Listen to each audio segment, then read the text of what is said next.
Okay आज हम पढ़ेंगे कला के अध्ययन के स्रोतों के बारे में, यानी कि कला को हम किस किस तरीके से जान सकते हैं और इससे रिलेटेड क्वेश्चन एग्जाम में कैसे पूछे जाते हैं वो सब हम लोग पढ़ेंगे।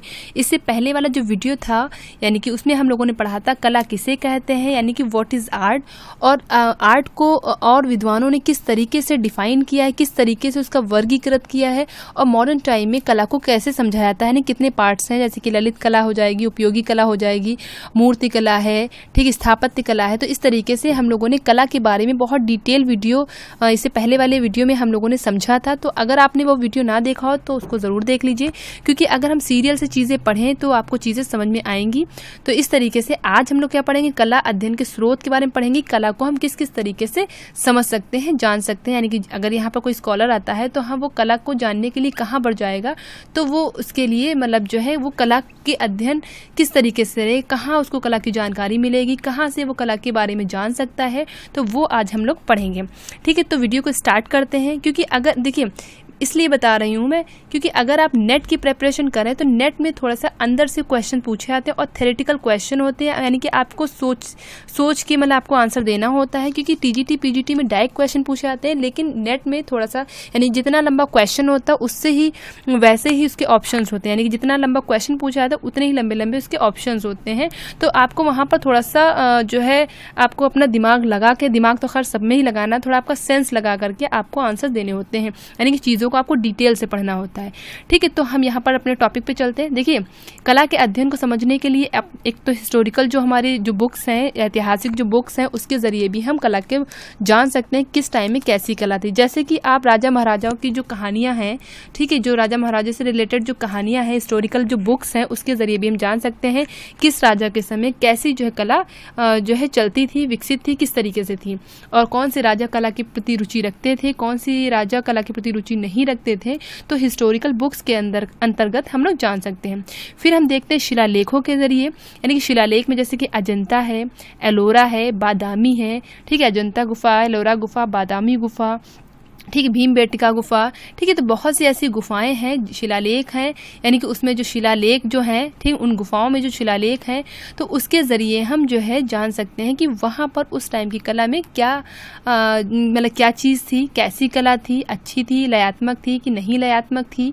तो ये सब चीज़ें हम जान सकते हैं। फिर हम बात करते हैं धार्मिक, यानी कि रिलीजियस जो बुक है हमारी, यानी कि जो रिलीजियस बुक्स हैं, जो धार्मिक ग्रंथ हैं, जैसे कि आपके रामायण हो जाएगी, ठीक है, ये हमारी रामायण हो जाएगी, महाभारत हो जाएगा, ऋग्वेद हो जाएगा, ठीक है, पुराण हो जाएंगे, बौद्ध धर्म जैसे थेराथेरी जो गाथा मशहूर हैं, ठीक है, थेराथेरी जो ग्रंथ हैं जो बौद्ध धर्म से रिलेटेड हैं, उनमें कला को किस तरीके से रखा गया है, यानी कि इन जो है धार्मिक जो ग्रंथ से भी हम जान सकते हैं।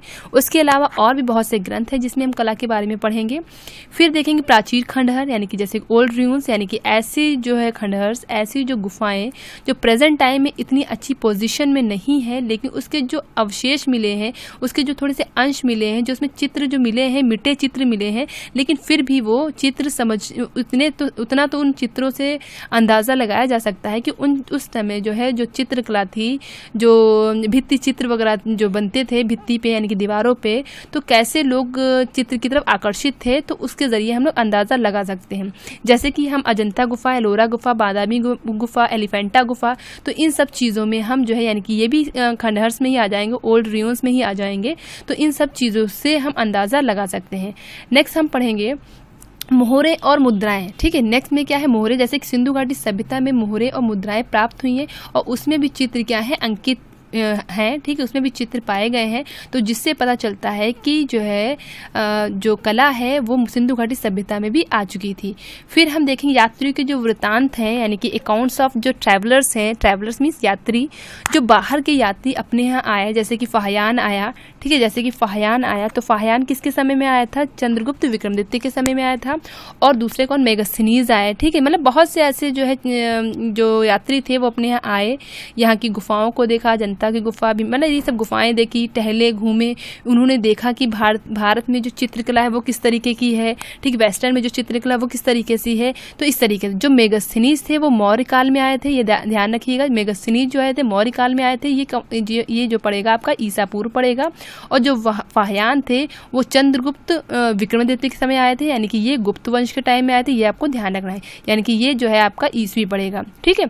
तो फाह्यान बाद में आए हैं, मेगस्थनीज पहले आए हैं, ऐसे भी याद कर सकते हैं। मेगस्थनीज चंद्रगुप्त मौर्य के टाइम में ईसा पूर्व में आए हैं, और फाह्यान चंद्रगुप्त विक्रमादित्य जिसे बोलते हैं वो ईसवी में आए हैं, जो गुप्त वंश के टाइम में आए हैं, ठीक है। फिर हम देखेंगे यहाँ पर ऑटोबायोग्राफी, यानी कि आत्मकथा, ठीक है। आत्मकथा के बारे में भी हम लोग जान सकते हैं। तो ऑटोबायोग्राफी के जरिए भी जान सकते हैं और बायोग्राफी के जरिए भी हम जान सकते हैं, जैसे कि तुझके बाबरी है, अबुल फजल जो क्या कहते हैं वो अबुल फजल जिसने क्या कहते हैं किसने लिखी है, एक मिनट, अरे नाम नहीं याद आ रहा, हाँ, अबुल फजल ने अकबरनामा लिखी है, ठीक है। तो अबुल फजल ने अकबरनामा जो लिखी है, ठीक है, तो उसके ज़रिए भी हम जान सकते हैं। तुझके जहांगीरी है। तो ऐसी बहुत सी बायोग्राफी, बहुत सी ऑटोबायोग्राफीज़ जो हैं, तो उनके ज़रिए भी हम जान सकते हैं कि चित्रकला किसके टाइम में, किस राजा के टाइम में कितनी विकसित थी, और कौन सी जो है चित्रकला, कौन सी कला ज़्यादा मतलब विकसित, स्थापत्य कला ज़्यादा थी या चित्रकला थी या मूर्ति कला थी, इस तरीके से। जैसे कि आपको पता है शाहजहाँ के टाइम में स्थापत्य कला को जोर था, ठीक है, शाहजहाँ के टाइम में स्थापत्य कला का जोर था, और उससे पहले जहांगीर के टाइम में चित्रकला का जोर था, ठीक है। तो आपको पता है, तो जहांगीर के टाइम में चित्रकला उत्कर्ष पे थी और शाहजहाँ के टाइम में स्थापत्य कला उत्कर्ष पे थी। तो इस तरीके से हम बायोग्राफी और ऑटोबायोग्राफी के जरिए भी हम जान सकते हैं। फिर हम बात करेंगे भारतीय चित्रकला का साहित्य एवं अन्य कथाओं में उल्लेख, यानी अब हम एक एक बुक को लेंगे, एक एक जो है पुराण को लेंगे, उसमें देखेंगे चित्रकला का किस तरीके से जिक्र दिया हुआ है। तो हम देखेंगे भारतीय चित्रकला का जो साहित्य एवं अन्य कथाओं में उल्लेख। तो देखिए रामायण हम पहले पढ़ेंगे, रामायण में मतलब आर्ट से रिलेटेड जो चीज़ें वो पढ़ेंगे, यानी कि रामायण हमको नहीं पढ़नी है फिलहाल, लेकिन हम यहाँ पर सिर्फ इतना पढ़ेंगे कि जो क्वेश्चन एग्जाम में पूछे आते हैं इससे रिलेटेड वो पढ़ेंगे। तो जैसे कि रामायण है, ठीक है, महाभारत है, अष्टाध्यायी है, चित्रलक्षण है, चित्रसूत्र है, जय मंगला है, ठीक है, नाट्यशास्त्र है, विष्णु धर्मोत्तर पुराण है, अभिलाषितार्थ चिंतामणि है, मेघदूत और रघुवंशम जो कालिदास की है, थेरा थेरी गाथा है, और विनय पिटक। यानी कि ये जो 12 जो पुराण हैं वो हम पढ़ेंगे, 12 जो बुक्स हैं ये पढ़ेंगे, लेकिन इस वीडियो में हम इतने पढ़ेंगे, ठीक है, इस वीडियो में इतने पढ़ेंगे, और जो बाकी रह जाएंगे वो सेकेंड वीडियो में हम लोग डिस्कस करेंगे। तो हम सबसे पहले पढ़ेंगे रामायण के बारे में, यानी कि अब रामायण हम लोग पढ़ने जा रहे हैं, ठीक है। रामायण पढ़ने नहीं, मतलब रामायण में जो कला से रिलेटेड चीज़ें हैं वो हम लोग पढ़ने जा रहे हैं।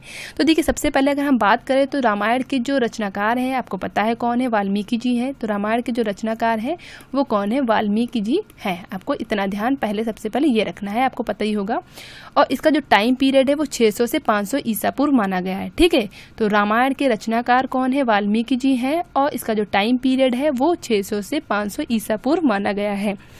यहाँ पर एक इसमें जो उल्लेख है वो मैं बताती हूँ। इसमें जो है राम जी ने सीता की एक स्वर्ण प्रतिमा बनवाई थी, ठीक है। राम जी ने सीता जी की एक स्वर्ण प्रतिमा बनवाई थी, और किस यज्ञ के दौरान, अश्व यज्ञ के दौरान, आपको ध्यान रखना, अश्वमेघ यज्ञ के दौरान राम ने सीता की एक स्वर्ण प्रतिमा यानी कि सोने की प्रतिमा बनवाई थी। कौन सा यज्ञ था, अश्वमेघ यज्ञ, ठीक है, आपको याद रखना है। अश्वमेघ यज्ञ के टाइम में राम जी ने सीता जी की स्वर्ण प्रतिमा बनवाई थी। दूसरा आपको ये ध्यान रखना है, तो रामायण में जो कला के लिए जो वर्ड यूज़ हुआ है वो शिल्प का प्रयोग हुआ है, यानी कि कला के लिए जो वर्ड यूज़ हुआ है वो शिल्प का यूज़ हुआ है, यानी कि चाहे वो और रामायण से मतलब ऐसा पता चलता है कि उस समय जो है स्थापत्य कला, चित्रकला, ठीक है, ये सब क्या है मतलब बहुत ही ज़्यादा विकसित थी, ठीक है। तो यहाँ पर जो कला शब्द के लिए कौन सा वर्ड यूज़ हुआ है, यानी कि कला वर्ड ना यूज़ होकर के शिल्प का उसके लिए यूज़ हुआ है। नेक्स्ट हमारा है लंका में चित्रशाला, यानी कि जब हनुमान जी सीता जी को ढूंढने कहाँ गए थे, लंका गए थे। जब हनुमान जी सीता जी को ढूंढने लंका गए थे तो वहाँ उनको रावण की लंका में जो है चित्रशाला मिली और कई कीड़ा ग्रह मिले, ठीक है। यानी कि जब, फिर से सुनिए, जब हनुमान जी सीता जी को ढूंढने लंका गए थे तो वहाँ पर उनको चित्रशाला मिली, ठीक है, चित्रशाला मिली और कई कीड़ा ग्रह मिले। कीड़ा ग्रह का मतलब होता है प्ले ग्राउंड, ठीक है, आपको ध्यान रखना है, कीड़ा ग्रह का मतलब होता है प्ले ग्राउंड, ठीक है। तो इस तरीके से 3 चीज़ें आपको याद रखनी। सोने की प्रतिमा सीता जी की रामायण में शिल्प के लिए शिल्प यूज़ हुआ था कला के लिए, और लंका में चित्रशाला मिली, किसको मिली? हनुमान जी को मिली, और कई क्रीड़ागृह भी मिले। नेक्स्ट हमारा है महाभारत। अब देखिए महाभारत का जो टाइम पीरियड है वो कितना रहेगा? 600 से 500 ईसा पूर्व, यानी इसका भी उतना ही टाइम है। देखिए हर बुक में थोड़ा सा अलग अलग होता है, लेकिन अब रीता प्रताप की बुक में 600 से 500 इसमें दिया था, और इसका भी 600 से 500 ईसा पूर्व दिया था। तो आपको यही याद रखना है। और इसके जो रचनाकार कौन है? वेद व्यास है। इसके रचनाकार कौन है? वेद व्यास है। आपको रचनाकार याद रखने हैं। हालांकि आपको रामायण और महाभारत के तो रचनाकार पता ही होंगे। तो रामायण के हो जाएंगे वाल्मीकि जी, और महाभारत के हो जाएंगे वेद व्यास। अब इसमें एक कहानी प्रचलित है, उषा अनिरुद्ध की कहानी। अब ये कहानी आपको जरा ध्यान से सुननी है। इसमें एक कहानी उषा और अनिरुद्ध की प्रसिद्ध है, जिसमें जो उषा थी ये क्या थी? राजकुमारी थी, और अनिरुद्ध थे राजकुमार थे। तो उषा ने स्वप्न में देखा, उषा जी ने स्वप्न में देखा, यानी कि राजकुमारी ने स्वप्न में एक नवयुवक को देखा, ठीक है, जो मतलब टहल रही थी, मतलब जो उषा जो है सो रही थी, उन्होंने स्वप्न में देखा, एक नवयुवक को देखा, और जिनसे उनको प्रेम हो गया, यानी कि उषा को उस नवयुवक से प्रेम हो गया। और जब वो स्वप्न से उठी, जब वो निद्रा से उठी, बाहर आई, यानी कि सो करके जब उठी, तो जब उन्होंने अनिरुद्ध को, उस नवयुवक को अपने पास नहीं देखा, तो वो क्या हो गई? व्याकुल हो गई, ठीक है। तो वो जो है बहुत ज़्यादा दुखी हो गई। और फिर जो है उनकी परिचायिका थी, क्या नाम था परिचायिका? चित्रलेखा। उस परिचायिका का नाम क्या था? चित्रलेखा नाम था। ये ध्यान रखिएगा, नाम सबके आपको ध्यान रखिए, चित्रलेखा, ठीक है। तो चित्रलेखा ने उनकी व्यथा का, उनकी जो दुख थी, उनकी दुख का कारण पूछा कि आखिर वो क्यों परेशान है।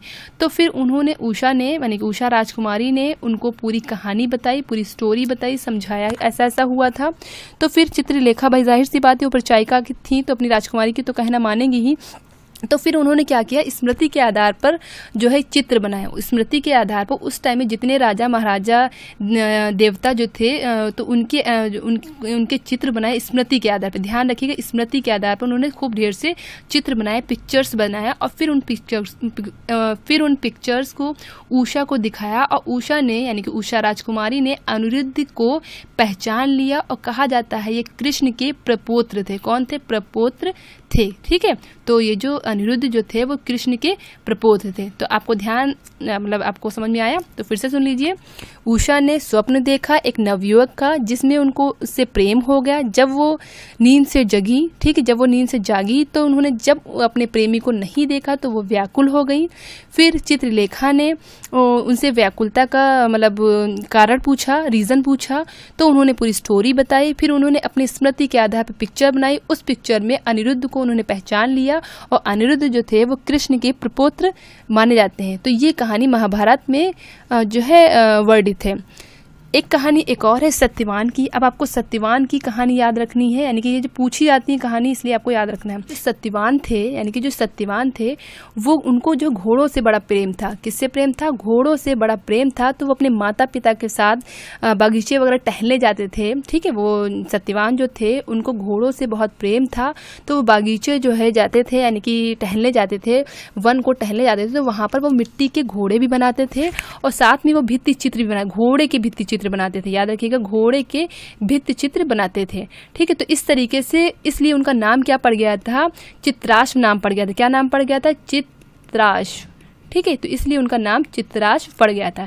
कौन से चित्र बनाते थे? भित्ति चित्र, ठीक है। याद रखिएगा, भित्ति चित्र का वर्णन हुआ है, भित्ति चित्र का वर्णन हुआ। तो आपको यह ध्यान रखना। फिर से सुनिए, सत्यवान की कथा में क्या है कि जो सत्यवान थे उनको घोड़ों से बड़ा प्रेम था। वो मिट्टी के घोड़े भी बनाया करते थे, और वो भित्ति चित्र भी घोड़े के बनाया करते थे, जिस वजह से उनका नाम चित्राश्व पड़ गया था।